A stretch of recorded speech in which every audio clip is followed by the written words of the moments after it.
এই রকম ভাগ্যরেখা যদি হাতে দেখতে পাওয়া যায় সেক্ষেত্রে বিবাহ সূত্রে জীবনে উন্নতি বা জীবনে কোনো স্ত্রীলোকের সাহায্যে বিশেষ উন্নতি বুঝিয়ে থাকে। এটি চন্দ্রের ক্ষেত্র আর এটি ভাগ্যরেখা। ভাগ্যরেখা যদি চন্দ্রের ক্ষেত্র থেকে উঠে সোজা শনি পর্বত, এটা শনি পর্বতে পৌঁছায়, সেক্ষেত্রে জাতক বা জাতিকার বিবাহ সূত্রে বিশেষ উন্নতি বুঝিয়ে থাকে। আপনার হাতের রেখা বিচারের জন্য যোগাযোগ করুন।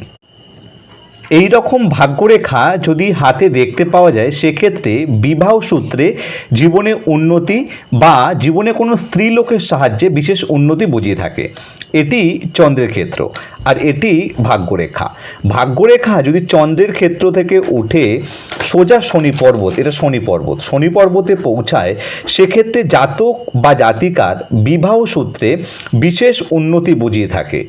আপনার হাতের